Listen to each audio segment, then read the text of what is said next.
Dans l'imaginaire collectif, qui s'est éventuellement constitué en regardant certains films ou en suivant les informations, le fait d'investir de l'argent ressort comme une tâche difficile, fastidieuse et inintéressante.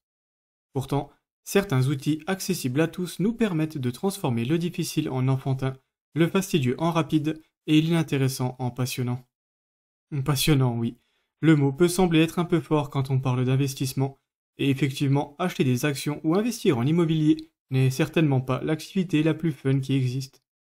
Mais ce qui est passionnant, c'est de découvrir à quel point vous pouvez aller loin financièrement au fur et à mesure que vous découvrez de nouvelles astuces et que vous apprenez à quel point les intérêts composés peuvent vous enrichir. À titre d'exemple, imaginons que vous avez 10 000 € prêts à investir dont vous ne savez pas trop quoi faire, et que vous décidez en plus d'investir 500 € tous les mois.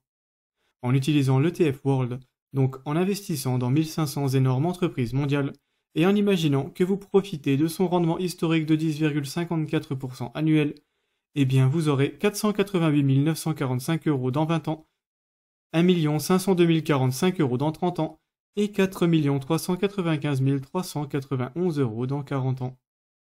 Et donc si vous arrêtez d'investir après 30 ans par exemple, pour profiter pleinement de votre épargne, eh bien vous pourrez utiliser environ 10% de la somme que vous avez, et ce tous les ans et pour toujours, soit 150 204 €, auquel il convient d'enlever 17,2% d'impôts que vous paierez si vous investissez depuis un plan épargne en action, sur lequel nous reviendrons plus tard, soit 124 368 € par an, 10 000 € par mois, rendez-vous compte.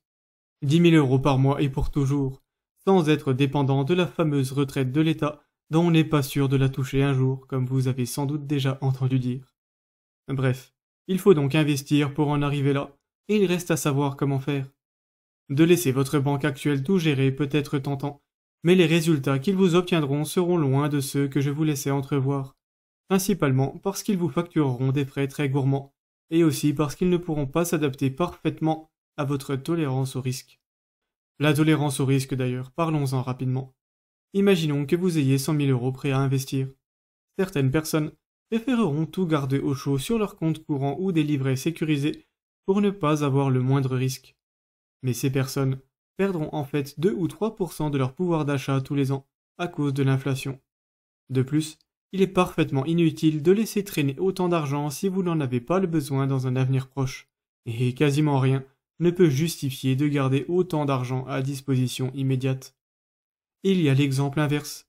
Quelqu'un ayant une énorme tolérance au risque n'aura pas de souci à investir 99 000 € en actions en gardant seulement 1 000 € à disposition immédiate.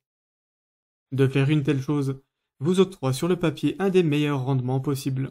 Mais si le marché en action a une tendance haussière de 10% par an, il n'offre aucune garantie, qui plus est sur le court terme. Cette personne se retrouverait donc bien embêtée si un accident de la vie le forçait à sortir 5 000 € d'un coup.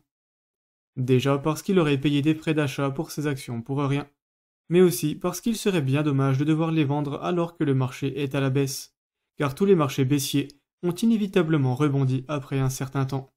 Et enfin, il y a les gens comme vous et moi, qui avons une tolérance au risque qui se trouve entre les deux extrêmes.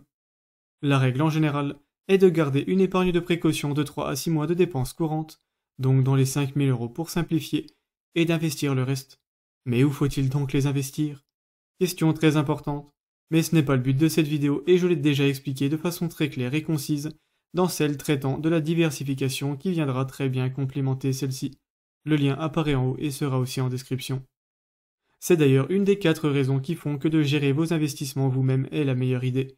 Et je vous invite quand même à diversifier vos sources quand il s'agit de vous éduquer financièrement, le fait est qu'une tonne de sources sont disponibles, et qu'il est donc parfaitement à votre portée de vous former pour prendre les bons choix en accordance parfaite avec votre profil. Ce faisant, vous éviterez les frais de gestion gourmands et inutiles des banques, et vous pourrez investir votre argent efficacement. Imaginons donc maintenant que vous souhaitiez suivre cette étape et donc vous éduquer. Si vous souhaitez investir de façon active, eh bien vous aurez sans doute remarqué que d'acheter un appartement ou une maison pour les retaper vous-même afin de les louer ou de les vendre sera intéressant. Mais si vous souhaitez investir passivement, comme c'est mon cas et celui de bien d'autres, eh bien ce seront plutôt les ETF et les SCPI qui auront attiré votre attention. Les ETF sont des paniers d'actions réunis en un seul petit titre. S'il vous est possible d'investir dans les plus grosses entreprises américaines, japonaises, européennes, de pays émergents ou autres, celui qui retiendra notre attention aujourd'hui est le MSCI World, soit les 1500 plus grosses entreprises mondiales, et qui a un taux historique de 10,54% comme nous l'avons vu plus tôt. Le plan épargne en action sera le meilleur endroit pour investir là-dedans, et c'est très simple à ouvrir. À partir de là, cliquez sur le bouton acheter quand vous souhaitez investir et ne faites plus rien d'autre. Pas besoin de suivre le marché, qu'il monte ou qu'il descende ne vous change rien. Mais les SCPI dans un autre registre sont plus ou moins les ETF de l'immobilier. Sélectionnez celle qui vous intéresse et cliquez sur le bouton acheter quand vous avez des sous, c'est très simple. Vous gagnerez 5 ou 6% par an en moyenne, et le prix de la part que vous avez acheté montera également de temps en temps. Et quoi qu'il en soit, vous n'avez rien d'autre à faire ici non plus. La difficulté est surtout de choisir quel SCPI vous convient le plus. Vous trouverez d'ailleurs un guide et un top 4 pour investir en SCPI sur ma chaîne. Ce qui nous fait donc 2 raisons d'investir vous-même. Vous pouvez vous former et des supports d'investissement très pratiques existent. Et si vous en voulez une 3e, on peut revenir sur ce que je vous disais plus tôt sur les banques. Ils auront du mal à s'adapter parfaitement à votre profil, et ils vous feront payer des frais pour gérer votre argent eux-mêmes. Et ces 2 raisons couplées font qu'ils n'arriveront sans doute pas à surperformer un simple ETF, car même si eux y arrivent, ce qui n'est vraiment pas gagné, eh bien les frais que vous paierez feront que vous n'y arriverez pas vous. Et ça, c'est en imaginant que le marché monte. S'il descend, la plupart ne se gêneront pas pour vous facturer des frais quand même, ce qui est d'autant plus frustrant. Et est-ce que vous voulez une 4e raison d'investir vous-même pour la route? Eh bien, c'est plus relaxant.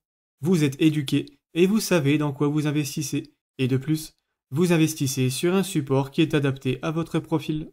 Ce plan ne peut pas vraiment foirer, car prenons tout de même un scénario pessimiste. Vous avez 30 ans, vous avez acheté un bien immobilier et vous venez de finir de compléter votre épargne de précaution. 5 000 € dorment donc au chaud sur votre livret A, ou mieux sur votre livret d'épargne populaire si vous y avez accès. Et ensuite, étant jeune, vous décidez d'investir en bourse car le risque est dilué dans le temps. Mais les 10,54% de l'ETF World ne sont pas suffisants pour votre tolérance au risque. Vous décidez donc plutôt d'investir dans le S&P 500 avec ses 11,82% de rendement historique annuel. Vous placez donc tous les mois 500 € dedans, mais pas de chance. Le marché crache au bout de 5 ans et sera baissier pendant encore 3 ans. Vous ne retrouverez donc votre mise de départ qu'à vos 38 ans. Mais vous avez bien évidemment investi de l'argent dont vous n'avez pas besoin. Vous remboursez tranquillement votre prêt immobilier en même temps, et votre épargne de précaution est là pour gérer les petites embrouilles de la vie. Eh bien, ce crash ne vous change absolument rien de rien. Les plus belles années de la bourse, où on a pu observer des plus 25 ou plus 30% par an, ont été juste après des marchés baissiers. Donc vous retrouverez votre mise, ainsi qu'un bon rendement, si vous êtes suffisamment patient. Autre situation. Vous avez 65 ans cette fois, et vous vendez donc des actions tous les mois pour en profiter. Mais le marché crache encore une fois. Pas de chance.